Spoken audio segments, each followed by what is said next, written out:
حضرت خضر علیہ السلام کون ہیں؟ فرشتہ، نبی، ولی یا رجال الغیب؟ کیا حضرت خضر علیہ السلام نے آب حیات نوش فرمایا تھا؟ حضرت خضر علیہ السلام زندہ ہیں یا نہیں؟ قرآن و حدیث، علماء و محققین اور اسرائیلی روایات کا حضرت خضر علیہ السلام سے متعلق کیا بیان ہے؟ کیا حضرت خضر علیہ السلام اور اولیاء اللہ کی ملاقاتیں ہوئی ہیں؟ حضرت خضر علیہ السلام کے متعلق پوشیدہ راز جو آپ جان پائیں گے اس ویڈیو میں، تو ویڈیو کو پورا دیکھیے اور جو ذہنوں میں سوالات ہیں ان کے جوابات حاصل کیجیے۔ السلام علیکم، وائس آف ذیشان تاجی میں آپ کو خوش آمدید کہتے ہیں۔ ناظرین، 4 انبیاء علیہ السلام زندہ ہیں کا پہلا حصہ حضرت ادریس علیہ السلام آپ نے دیکھا۔ یہ اس سلسلے کی دوسری ویڈیو ہے جو حضرت خضر علیہ السلام پر مشتمل ہے۔ ناظرین، علماء اور محققین میں اس بات پر ہمیشہ سے اختلاف رہا ہے کہ حضرت خضر علیہ السلام نبی ہیں یا ولی اللہ۔ اس کی حقیقت تو اللہ رب العزت ہی بہتر جانتا ہے، مگر تاریخی حقائق اور قرآن و سنت کی روشنی میں ہم سے جتنا ممکن ہو سکا ہے ہم نے اس ویڈیو میں ان سب روایات کو سمو دیا ہے۔ انشاءاللہ پہلی ویڈیو کی طرح یہ ویڈیو بھی آپ کو ضرور پسند آئے گی۔ حضرت خضر علیہ السلام۔ ناظرین، حضرت خضر علیہ السلام کا نام بلیہ بن ملکان تھا۔ آپ کا لقب خضر تھا اور کنیت ابو العباس تھی۔ آپ حضرت نوح علیہ السلام کی اولاد میں سے تھے اور آپ کے آباء و اجداد اس کشتی میں بھی سوار تھے جو طوفان نوح میں بچ کر لوگوں کو محفوظ کرتی گئی، جو کائنات ارضی پر آئندہ نسل انسانی کے آباء و اجداد بنے۔ خضر کا لقب پانے کی وجہ یہ ہے کہ آپ علیہ السلام جہاں بیٹھتے وہاں سبزہ اگ جاتا، جہاں قدم رکھتے سبزہ نمودار ہو جاتا۔ خضر کے معنی سبز کے ہیں، اس لیے آپ کا لقب خضر تھا۔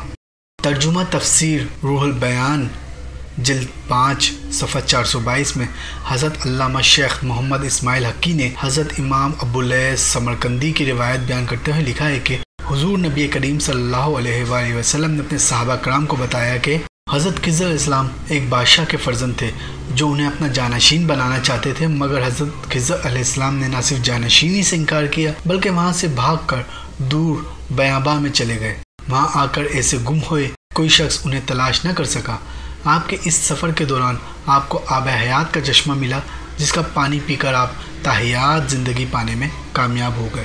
حضرت خضر علیہ السلام کی تاریخ پیدائش کا تو کسی کو علم نہیں، مگر آپ علیہ السلام کے زندہ ہونے اور تا قیامت زندہ ہونے کے آثار بخوبی ملتے ہیں۔ حضرت خضر علیہ السلام کون تھے اور رجال الغیب سے حضرت خضر کی نسبت اس بارے میں بہت سی رائے پائی جاتی ہیں۔ بعض علماء حضرت خضر علیہ السلام کو نبی، کچھ ولی اور کوئی فرشتہ مانتے ہیں۔ سب سے پہلے ہم ان کو 3 طرح سے دیکھ لیتے ہیں کہ حضرت خضر علیہ السلام کون تھے۔ نبی کے ماخذ کے متعلق اہل لغت کے 3 قول ہیں۔ پہلے قول کے مطابق نبی وہ ہے جو اللہ تعالیٰ کی طرف سے خبر دینے والا ہو۔ اگر اس کا ماخذ نبوتاً یا نباوتاً ہو تو اس کے معنی بلند اور اونچی چیز کے ہو جاتے ہیں، کیونکہ نبی دوسروں سے ہر لحاظ سے علم و مقام میں عرفہ و اعلیٰ ہوتا ہے، اس لیے اسے نبی کہتے ہیں۔ علامہ اصفہانی کی رائے کے مطابق نبا ہر خبر کو نہیں کہتے، بلکہ نبا وہ خبر ہے جو فائدہ مند ہو اور اہم اور عظیم ہو۔ فرشتے نورانی مخلوق ہیں، یہ انسان و جنات سے بھی بہت پہلے سے موجود ہیں۔ ان کا کام صرف اللہ کی عبادت کرنا اور اللہ کے احکامات ماننا ہے، اور دنیا کے تکوینی امور انجام دینا بھی ان کے کاموں میں شمار ہوتے ہیں۔ حضرت آدم علیہ السلام کو اللہ تعالیٰ نے اسماء کا علم سکھایا تو فرشتوں کو انہیں سجدہ کرنے کا حکم دیا۔ یہ سجدہ اس بات کی علامت تھا کہ حضرت آدم علیہ السلام علم کی بنا پر فرشتوں سے افضل ہیں۔ حضرت آدم علیہ السلام کے پاس فرشتوں سے زیادہ علم تھا۔ اگر حضرت خضر فرشتے تھے تو تب بھی وہ وہیں موجود ہوں گے، انہوں نے بھی حضرت آدم علیہ السلام کو سجدہ کیا ہوگا، حالانکہ سجدے کا مطلب ہی انسان کے علم پر برتری قبول کرنا اور انسان کی خدمت کرنا تھا۔ وہب بن منبع نے رسول کریم صلی اللہ علیہ وآلہ وسلم سے نقل فرمایا کہ جب حضرت موسیٰ علیہ السلام نے یہ خیال کیا کہ وہ اہل زمین میں سب سے بڑے عالم ہیں، تو اس وقت اللہ نے جس شخص کی تلاش میں بھیجا وہ حضرت خضر علیہ السلام تھے، جو حضرت موسیٰ علیہ السلام سے بھی بڑے عالم تھے، تاکہ وہ ان سے علم سیکھیں۔ جب فرشتوں سے زیادہ علم اللہ نے انسان کو دیا اور فرشتوں نے اس بات کو مانتے ہوئے انسان کو سجدہ کیا، تو پھر یہ کیسے مان لیا جائے کہ ایک نبی جو کلیم اللہ ہیں وہ ایک فرشتے سے علم سیکھنے جائیں، کیونکہ وہ ایک نبی سے بھی بڑے عالم تھے، حالانکہ وہ فرشتے حضرت آدم علیہ السلام کو سجدے کی صورت میں اپنی کم علمی کا اقرار کر چکے تھے، لہٰذا حضرت خضر علیہ السلام فرشتے بالکل نہیں تھے۔ کچھ لوگ حضرت خضر علیہ السلام کو ولی اللہ کہتے ہیں۔ ولی اللہ اللہ تعالیٰ کے نیک بندے اور دوست ہوتے ہیں۔ یہ وہ بوریا نشین انسان ہوتے ہیں جن کی ساری زندگی عبادت میں گزرتی ہے اور وہ اپنے نفس پر پورا اختیار رکھتے ہیں۔ اپنی عبادات اور مجاہدات سے وہ اعلیٰ مقام حاصل کر لیتے ہیں جو بہت کم لوگوں کو ملتا ہے۔ ان کی روحانی پرواز کعبہ شریف اور روضہ رسول صلی اللہ علیہ وآلہ وسلم سے لے کر سدرۃ المنتہا تک ہوتی ہے۔ انہی اولیاء اللہ کے بارے میں قرآن پاک میں اللہ تعالیٰ نے فرمایا ہے کہ وہ مردان حق جنہیں تجارت اور خرید و فروخت یاد خداوندی سے غافل نہیں کرتی۔ اولیاء کرام نے علوم اسلامیہ کو 2 حصوں میں تقسیم کیا ہے، علم الاحکام اور علم الاسرار۔ علم الاحکام یعنی مسائل و فضائل شریعت تک محدود رہنے والے علماء، محدث، فقہ، مفتی اور مجتہد کہلاتے ہیں۔ علم الاسرار کے جاننے والے درویش، صوفی، ابدال وغیرہ کہلاتے ہیں۔ البتہ اہل کمال کا ایک طبقہ ایسا بھی ہے جو دونوں علوم سے فائدہ حاصل کرتا ہے۔ حدیث شریف میں انہی بزرگوں کو انبیاء کے وارث کہا گیا ہے۔ علوم الاسرار اور روحانیت کا سرچشمہ بھی دیگر علوم اسلامیہ کی طرح قرآن مجید ہی ہے۔ اہل ولایت کو بھی صوفیاء کرام نے 2 طبقوں میں تقسیم کیا ہے، ایک کا تعلق تشریحی امور سے اور ایک کا تعلق تکوینی امور سے ہے، یعنی ایک طبقہ اہل دعوت و ارشاد ہے اور دوسرا طبقہ اہل تصوف و اختیار ہے، اور یہ رجال الغیب کی حیثیت سے تکوینی امور انجام دیتے ہیں، مثلا جنگ و امن، عذاب و سزا، بارش و طوفان، فتح و شکست، حکومت و اقتدار اور انسانی معاشرت سے متعلق دیگر انتظامی معاملات کا طے پانا اللہ کے حکم سے ایسے ہی اہل باطن کے روحانی تصرف سے وابستہ ہوتا ہے۔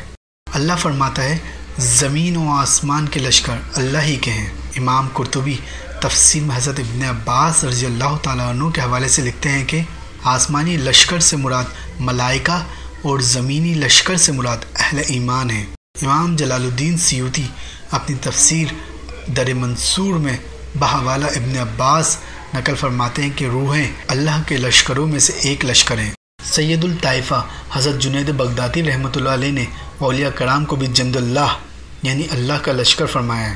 اللہ کے بہت سے فرشتے کائنات کے تکوینی امور اللہ کے حکم سے انجام دے رہے ہیں، لیکن مدبر حقیقی ذات باری تعالیٰ ہی ہے۔ سابقات اور سابحات بھی اس کے عطا کردہ امور میں مصروف رہتے ہیں۔ چنانچہ سورہ بقرہ آیات 251 کی تفسیر میں امام قرطبی لکھتے ہیں اس لشکر سے مراد ابدال ہیں اور وہ 40 ہیں۔ مسند احمد میں مولا علی کرم اللہ وجہ الکریم سے مروی ہے کہ میں نے جناب رسول اللہ صلی اللہ علیہ وآلہ وسلم سے فرماتے ہوئے سنا ہے کہ ملک شام میں 40 ابدال ہوتے ہیں۔ جب ان میں سے کسی ایک کی وفات ہو جاتی ہے تو ان کی جگہ دوسرے کو قائم مقام کر دیا جاتا ہے، اور انہی کی برکت اور دعاؤں سے اللہ تعالیٰ بارش برساتا ہے اور کفار اور دشمنوں کے خلاف اہل شام کی مدد کرتا ہے، اور انہی کی برکت سے اہل شام کے اوپر سے عذاب کو دور فرماتا ہے۔ علم لدنی کیا ہے؟ ناظرین، علم لدنی انہی اسماء کا علم ہے جو حضرت آدم علیہ السلام کو دیا گیا تھا۔ انہی اسماء کے علم کو تصوف کی زبان میں علم لدنی کہتے ہیں۔ سورہ کہف آیت 65 میں اللہ تعالیٰ نے فرمایا کہ پس اس نے ہمارے بندوں میں سے ایک بندے کو پایا جسے ہم نے اپنے پاس سے خاص علم لدنی سکھا رکھا تھا۔ جو علم لدنی حضرت آدم علیہ السلام کو دیا گیا تھا وہی علم حضرت خضر علیہ السلام کے پاس بھی تھا، لیکن وہ فرشتوں کے پاس نہیں تھا۔ ثابت ہوا کہ حضرت خضر علیہ السلام فرشتے نہیں تھے، تو پھر کون تھے؟ اگر مذکورہ بالا آیات کو دوبارہ دیکھیں تو اللہ نے ان کو عبد خاص کہا ہے۔ عبد روحانیت کا سب سے اونچا منصب ہے۔ منصب عبد کے متعلق حضرت شیخ احمد سرہندی مجدد الف ثانی دفتر اول کے مکتوب 30 میں فرماتے ہیں لہذا مراتب ولایت کی انتہا مقام ابدیت ہے۔ ولایت کے درجات میں مقام ابدیت سے اوپر کوئی مقام نہیں۔ اس لحاظ سے ہم حضرت خضر علیہ السلام کو ولایت کے سب سے اونچے مقام عبد سمجھ سکتے ہیں، جو اپنے سے نیچے تمام منصب کے ہیڈ ہیں۔ لیکن یہاں ایک بات ہمیں روکتی ہے، وہی کہ حضرت موسیٰ علیہ السلام کو علم سیکھنے کے لیے اللہ نے حضرت خضر علیہ السلام کے پاس بھیجا، تو کوئی غیر نبی کس طرح نبی سے بڑھ کر عالم ہو سکتا ہے، اور کیسے ایک نبی اور رسول غیر نبی کے تابع ہو سکتا ہے؟ کیونکہ جہاں عبدیت کی حد ختم ہوتی ہے وہاں سے حد نبوت شروع ہوتی ہے۔ اگر وہ عبد ہوتے تو ہر لحاظ سے نبی سے نیچے تھے، لیکن حضرت موسیٰ علیہ السلام کے واقعے میں حضرت خضر علیہ السلام کا علمی مقام حضرت موسیٰ علیہ السلام سے زیادہ ہے، اس لحاظ سے ہم انہیں ولی بھی نہیں مان سکتے۔ ولی نہ ماننے کی وجہ ایک اور بھی ہے، کسی ولی کو یہ اختیار حاصل نہیں کہ وہ علم الغیب کی بنا پر کسی انسان کو قتل کر دے، اور نہ ہی تاریخ میں ایسا کبھی ہوا ہے۔ اس کے علاوہ اولیاء کرام کو اللہ نے تب بھیجا جب نبوت کا سلسلہ ختم ہو گیا۔ اس سے پہلے رجال الغیب موجود تھے، وہ حضرت آدم علیہ السلام کے زمانے سے لے کر حضور اکرم صلی اللہ علیہ وآلہ وسلم کے زمانے تک، اور آپ صلی اللہ علیہ وآلہ وسلم کے زمانے سے لے کر حضرت عیسیٰ ابن مریم کے دوبارہ ظہور ہونے تک موجود ہوں گے، یعنی ابد سے ازل تک۔ اس سے پتہ چلتا ہے کہ حضرت خضر علیہ السلام ولی نہیں ہیں، بلکہ ان کا تعلق رجال الغیب سے معلوم ہوتا ہے۔ لیکن انبیاء، انسان، فرشتے اور جنات بھی رجال الغیب ہو سکتے ہیں۔ انسان کی مثال میں حضور غوث اعظم، حضرت شیخ عبد القادر جیلانی اور حضرت مجدد الف ثانی رحمۃ اللہ علیہ۔ اب حضرت خضر علیہ السلام نہ ولی ہیں نہ فرشتہ، جیسا کہ ثابت ہو چکا ہے، لہٰذا ہمارے پاس اس کے علاوہ اور کوئی چارہ نہیں کہ ہم حضرت خضر علیہ السلام کو نبی مانیں۔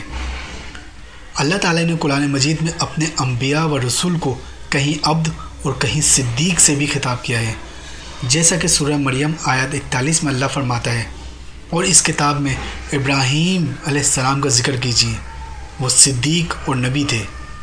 سورہ سعد کی آیت 41 میں ارشاد باری تعالیٰ ہے، اور ہمارے عبد ایوب علیہ السلام کو یاد کیجیے۔ حضور نبی کریم صلی اللہ علیہ وآلہ وسلم کے متعلق عبدہ و رسولہ اسی کی طرف اشارہ ہے۔ اللہ نے عبد کا لفظ اپنے نبی کے لیے بھی استعمال فرمایا ہے، اس لحاظ سے حضرت خضر علیہ السلام ایک نبی ہیں، بلکہ نہ کہ ولی اور فرشتہ۔ اور جیسا کہ نبی کی تعریف اوپر بیان ہو چکی ہے کہ جس سے اللہ نے غیب کی خبریں دی، حضرت خضر علیہ السلام کے پاس بھی غیب کا علم تھا۔ نبی سے مراد بلند اور عرفہ ہے۔ امام ابو جعفر الطحاوی رحمۃ اللہ علیہ نے اپنی شرح مشکل الآثار میں حضرت ابو امامہ باہلی رضی اللہ تعالیٰ عنہ سے مروی ایک روایت نقل کی ہے، جس میں رسول اللہ صلی اللہ علیہ وآلہ وسلم نے صحابہ کرام کو بنی اسرائیل کا ایک واقعہ سناتے ہوئے حضرت خضر علیہ السلام کا تذکرہ فرمایا، اور دوران مکالمہ ان کی نبوت کا اثبات و اظہار فرمایا۔ اس روایت کو امام طحاوی کے علاوہ امام حیثمی نے مجموع الزوائد میں بحوالہ طبرانی نقل کیا ہے۔ اس کے علاوہ ابو سعید نقاش نے اسے فنون العجائب میں روایت کیا ہے۔ امام حیثمی کہتے ہیں کہ اسے طبرانی نے معجم الکبیر میں روایت کیا ہے، اور اس کے تمام راوی ثقہ ہیں۔ لہٰذا حضرت خضر علیہ السلام ایک نبی تھے، اور اللہ نے انہیں اپنی حکمت عالیہ سے ہر دور کے لیے کتب و ابدال اور رجال الغیب کا معاون ٹھہرایا ہے۔ حضرت خضر علیہ السلام صدیوں سے رجال الغیب سے ملاقاتیں کرتے آ رہے ہیں، بعض اوقات ان کی رہنمائی بھی کرتے ہیں۔ تمام اہل نظر حضرت خضر علیہ السلام کو اولیاء کرام کا قائد مانتے ہیں۔ حضرت سیدنا مولا علی کرم اللہ وجہہ نے حضرت خضر علیہ السلام کو سید القوم تسلیم کیا ہے۔ امام قسطلانی نے شرح بخاری میں حضرت خضر علیہ السلام کو مردان غیب ہی نہیں بلکہ رجال الغیب کا رہنما بھی تسلیم کیا ہے۔ ناظرین، حضرت خضر علیہ السلام زندہ ہیں یا وفات پا چکے ہیں؟ وہ نبی تھے یا نہیں؟ اس بارے میں علماء کرام کا آپس میں اختلاف ہے۔ کچھ انہیں زندہ مانتے ہیں تو کچھ کے نزدیک وفات پا چکے ہیں، کچھ انہیں نبی مانتے ہیں، کچھ فرشتہ تو کوئی ولی اللہ۔ ہر کوئی اپنے اپنے دلائل بھی قرآن و حدیث سے ہی دیتا ہے، اس لیے اس مسئلے کی بحث کو وہیں رہنے دیتے ہیں۔ ناظرین، اب چلتے ہیں آب حیات اور حضرت خضر کے متعلق۔ ابو العباس بلیہ بن ملکان یعنی حضرت خضر علیہ السلام حضرت ذوالقرنین کے خالزاد بھائی تھے۔ حضرت خضر حضرت ذوالقرنین کے وزیر اور جنگلوں میں علم بردار بھی تھے۔ تفسیر ساوی میں ہے کہ حضرت ذوالقرنین حضرت ابراہیم علیہ السلام کے دست حق پرست پر اسلام قبول کر کے مدتوں ان کی صحبت میں رہے، اور حضرت ابراہیم نے ان کو کچھ وصیتیں بھی فرمائی تھیں۔ اس سے معلوم ہوتا ہے کہ حضرت خضر علیہ السلام کا دور حضرت ابراہیم علیہ السلام کے فوری بعد کا ہے۔ کیا حضرت خضر علیہ السلام زندہ ہیں؟ اس میں کچھ علماء نے اختلاف کیا ہے، لیکن جمہور علماء یعنی کثیر علماء کی یہی رائے ہے کہ وہ زندہ ہیں، بلکہ ان کی ملاقات حضرت موسیٰ علیہ السلام سے بھی ثابت ہے، حالانکہ آپ کا دور حضرت موسیٰ علیہ السلام سے کئی سو برس پہلے کا ہے۔ تفسیر روح البیان میں ہے کہ حضرت یوسف علیہ السلام جو کہ حضرت ابراہیم علیہ السلام کے پڑ پوتے ہیں، ان کے درمیان اور حضرت موسیٰ علیہ السلام کے درمیان 400 سال کا فرق ہے، تو اس لحاظ حضرت موسیٰ علیہ السلام خضر علیہ السلام سے تقریباً 600 سال بعد پیدا ہوئے ہوں گے۔ امام بدر الدین عینی نے عمدۃ القاری فی شرح البخاری میں ان کے متعلق لکھا ہے کہ الاصابہ فی التمیز الصحابہ میں درج ہے کہ خدمت بحر یعنی سمندر میں لوگوں کی رہنمائی کرنا یعنی انہی کے سپرد ہے، اور الیاس علیہ السلام بر خشکی میں ہے۔ اسی طرح تفسیر خازن میں ہے کہ اکثر علماء اس پر متفق ہیں کہ مشائخ صوفیہ و اصحاب عرفان کا اس پر اتفاق ہے کہ حضرت خضر علیہ السلام زندہ ہیں۔ شیخ ابو عمر بن صلاح نے اپنے فتاوی میں فرمایا ہے کہ حضرت خضر جمہور علماء و صالحین کے نزدیک زندہ ہیں۔ یہ بھی کہا گیا ہے کہ حضرت خضر و الیاس دونوں زندہ ہیں اور ہر سال زمانہ حج میں ملتے ہیں۔ یہ بھی اسی میں منقول ہے کہ حضرت خضر نے چشمہ حیات میں غسل فرمایا اور اس کا پانی پیا۔ اسی طرح تفسیر ساوی میں سورہ کہف کی تفسیر میں لکھا ہے کہ حضرت خضر علیہ السلام حضور خاتم النبیین صلی اللہ علیہ وآلہ وسلم کی زیارت سے بھی مشرف ہوئے، اس لیے یہ صحابی بھی ہیں۔ اسی طرح حضرت عمر بن عبدالعزیز رضی اللہ تعالیٰ عنہ سے بھی ان کی ملاقات ثابت ہے۔ حضرت خضر نے ان کو نصیحت بھی فرمائی تھی۔ عبدالوہاب بن احمد بن علی انصاری نے تنبیہ المخترین میں لکھا ہے کہ اے عمر، اس بات سے بچنا کہ تو ظاہر میں خدا کا دوست ہو اور باطن میں اس کا دشمن، کیونکہ جس کا ظاہر اور باطن مساوی نہ ہو تو وہ منافق ہوتا ہے، اور منافقوں کا مقام درک اسفل ہے۔ یہ سن کر حضرت عمر بن عبدالعزیز یہاں تک روئے کہ آپ کی داڑھی مبارک تر ہو گئی، اور بزرگان دین سے بھی ان کی ملاقات کا ذکر کیا ہے۔ ناظرین، آب حیات کے متعلق بہت سے اختلاف ہیں۔ بعض لوگ اس کو ایک افسانے کے علاوہ کچھ نہیں کہتے، کیونکہ آب حیات کا تذکرہ نہ قرآن میں ہے نہ کسی صحیح حدیث میں۔ ہاں، کچھ علماء کرام نے اس کا تذکرہ اپنی تفسیر میں حضرت ذوالقرنین کے پہلے سفر کے زمرے میں کیا ہے، جبکہ تفسیر خزائن العرفان سورہ کہف کی آیت 86 تا 98 میں نقل ہے، حضرت ذوالقرنین نے پرانی کتابوں میں پڑھا تھا کہ سام بن نوح علیہ السلام کی اولاد میں سے ایک شخص چشمہ حیات سے پانی پی لے گا تو اس کو موت نہ آئے گی، اس لیے حضرت ذوالقرنین نے مغرب کا سفر کیا۔ آپ کے ساتھ حضرت خضر علیہ السلام بھی تھے، وہ تو آب حیات کے چشمے پر پہنچ گئے اور اس کا پانی بھی پی لیا، مگر حضرت ذوالقرنین کا مقدر میں نہیں تھا، وہ محروم رہ گئے۔ ناظرین، حضرت خضر علیہ السلام کی شخصیت علم اور رحمت کی بنا پر ایک منارہ نور کی حیثیت رکھتی ہے۔ اولیاء حضرت خضر علیہ السلام کی تلاش، ان سے ملاقات اور ان سے کسب فیض کے منتظر رہتے ہیں۔ اس تلاش و ملاقات میں اکثر اولیاء کامیاب و کامران بھی ٹھہرے۔ بعض صوفیہ نے یہ دعویٰ کیا ہے کہ انہوں نے حضرت خضر علیہ السلام سے خرقہ طریقت پایا ہے، جبکہ کئی اولیاء کو آپ نے اوراد و وظائف عطا کیے۔ اسی طرح چند ایک اولیاء نے جنگلوں اور بیابانوں میں آپ سے ملاقات کر کے آپ سے کسب فیض کیا۔ مصنف فتوحات المکیہ کے مطابق شیخ محی الدین ابن عربی نے حضرت خضر علیہ السلام سے خرقہ ولایت حاصل کیا۔ تذکرۃ الاولیاء میں حکیم ترمذی فرماتے ہیں کہ 3 سال تک حضرت خضر علیہ السلام ان کی تعلیم و تربیت ان کے گھر میں فرماتے رہے۔ سفینۃ الاولیاء صفحہ 94 میں درج ہے کہ اسی طرح صوفیہ میں بلند مقام رکھنے والے حضرت خواجہ بختیار کاکی اوشی بھی حضرت خضر سے فیوز و برکات سمیٹتے رہے ہیں۔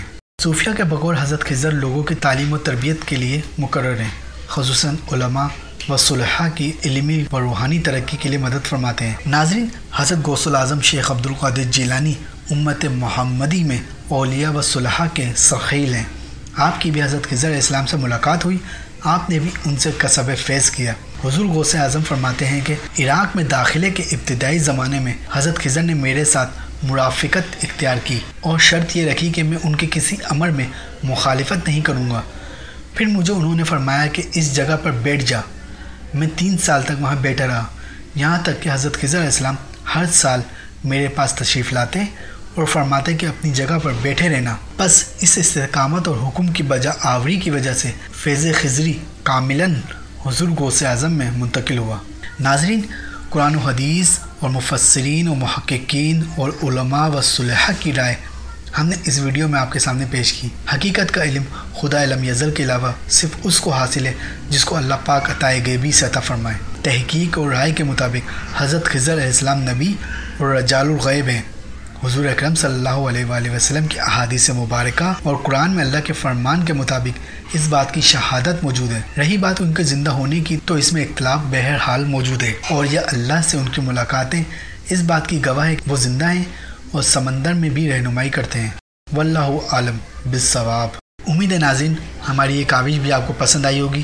اپنی قیمتی آراء کا ضرور اظہار فرمائیں۔ اگر مجھ سے کوئی غلطی ہو گئی ہو تو میں اللہ کے حضور معافی کا طلبگار ہوں۔ اس کے ساتھ ہی اپنے میزبان ذیشان یاسین کو اجازت دیجیے اس اپنے پن کے ساتھ کہ اپنا اور اپنے گھر والوں کا بہت خیال رکھیں گے۔ اللہ حافظ۔